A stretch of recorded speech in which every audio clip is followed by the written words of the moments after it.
Welcome back to Raven Creek. Today, I continue my journey of surviving Project Zomboid's most annoying city.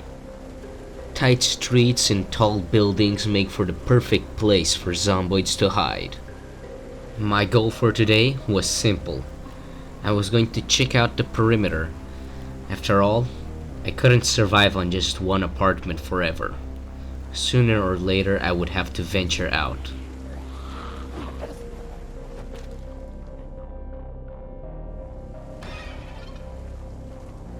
Soon enough, I ran into Stuart. He was being chased by some zombies, so I decided to help him out. Maybe I could start forming a group now.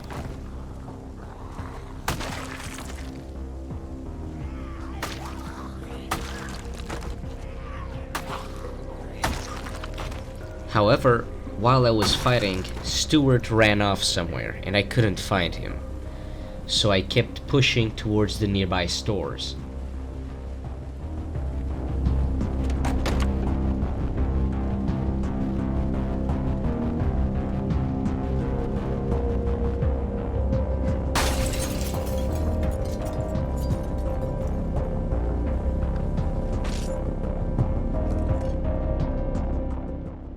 The first building I entered was a clothing store.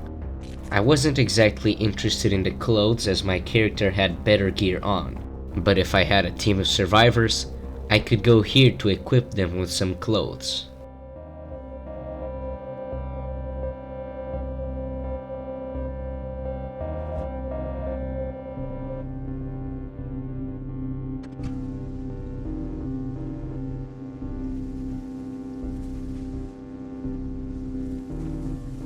Upon reaching the other building, which I quickly found out was a diner and actually not very useful to me, I found Stuart and decided to try and recruit him once again. Despite the game bugging out and not showing Stuart as being part of my group, he was at least following me, so I got him to come with me to this weird store. The store had reinforced graded windows. Usually, this means it's going to have guns or something valuable in it.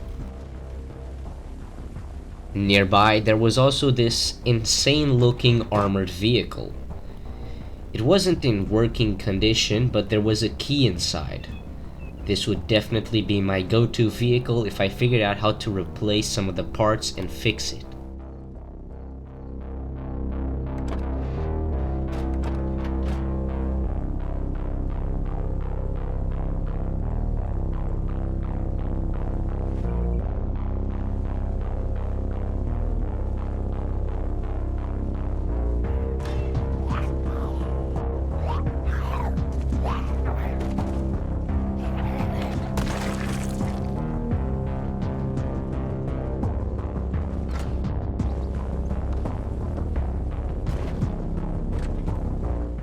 Me and Stuart went around the back of the store.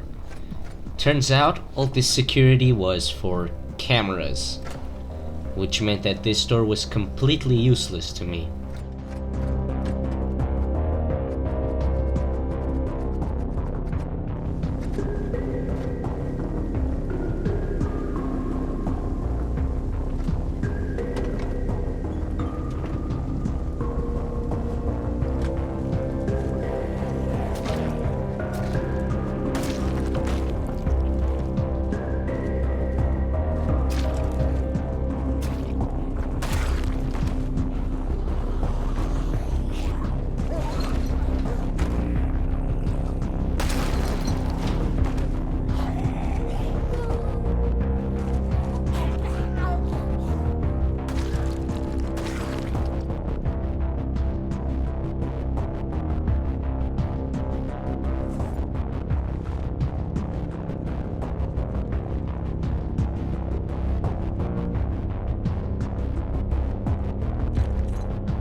This place was full of good loot. There were plenty of weapons, carpentry materials, and even some metalworking things.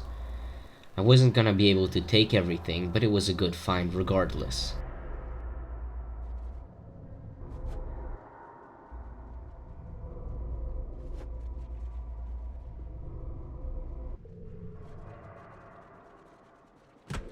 After stepping outside for a whole half second, I decided I wasn't gonna be taking any chances.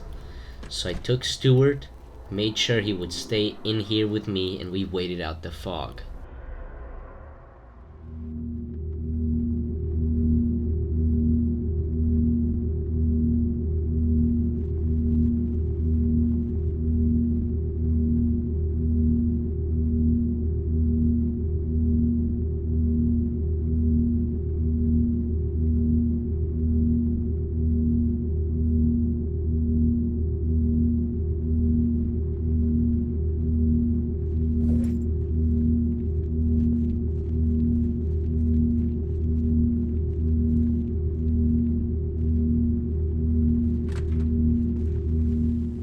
Thankfully for us, the fog event was relatively short. If we ever found ourselves trapped in a small warehouse without food during a darkness event, we would die for certain. Having all of these endgame events happening really adds another layer of complexity and honestly horror to the game. At any moment, everything could go wrong. But you just never know when that moment is really coming.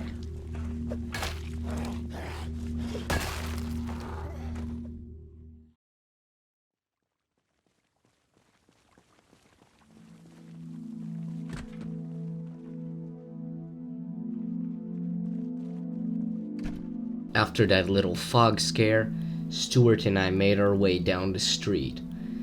I knew from checking out an online map beforehand that there was a gas station nearby. If I was to power on the gas station with a generator, I could have infinite gas. While having infinite gasoline is normally strong, in 10 years later, where my only source of gas for the moment is wrecked cars, it's even better.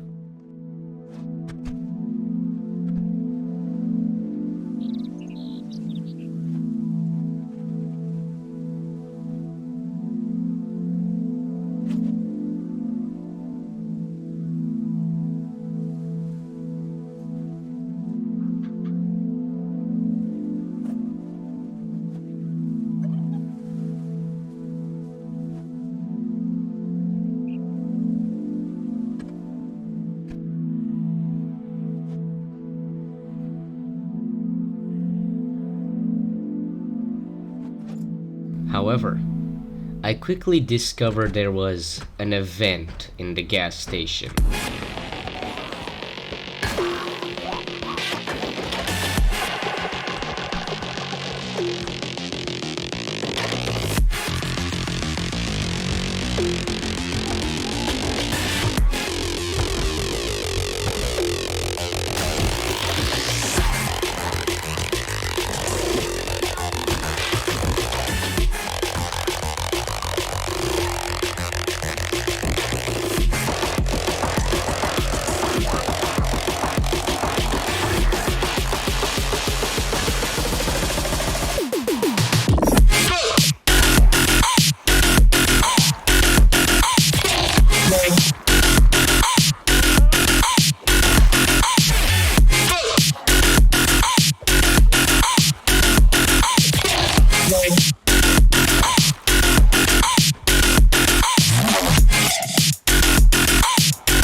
Even after taking down like 30 zombies, there were still more coming out of the building.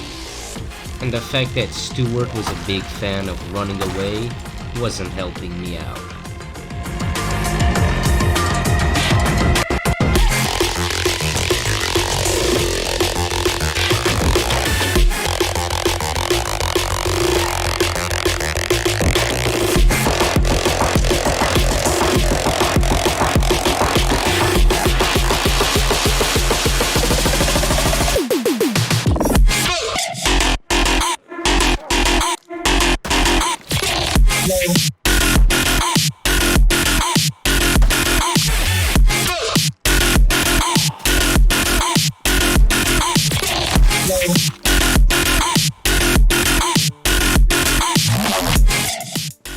Despite facing a little bit of opposition on our way back to our base, we finally got back with the resources we had found.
Now equipped with a skateboard, I could effectively travel the streets much faster.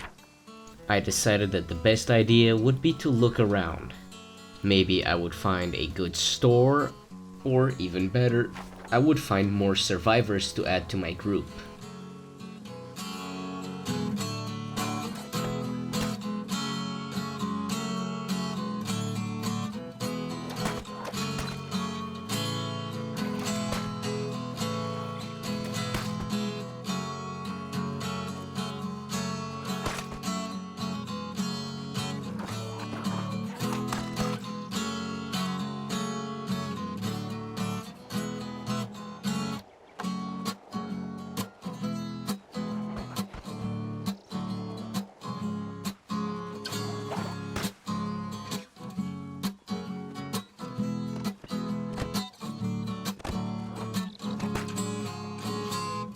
My little skateboard journey brought me to one of the strangest stores I have seen.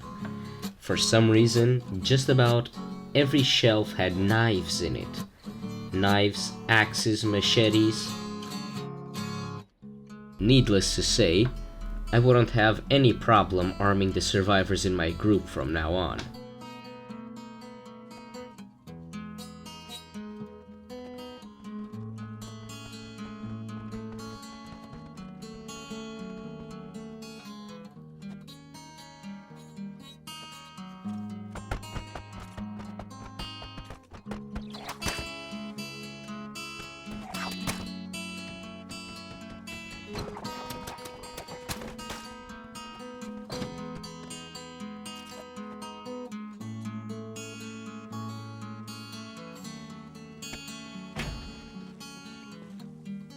Walking next doors, I actually found a relatively full mini-market.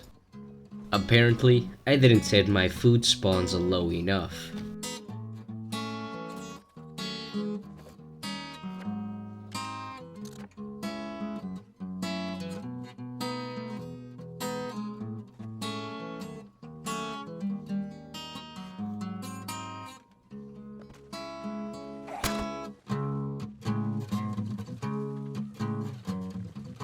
Afterwards, I decided to check the house on top of one of the bookstores.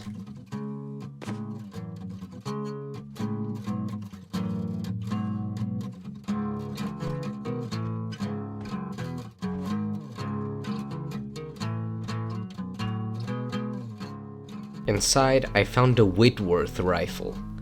Not the best firearm, but it would work.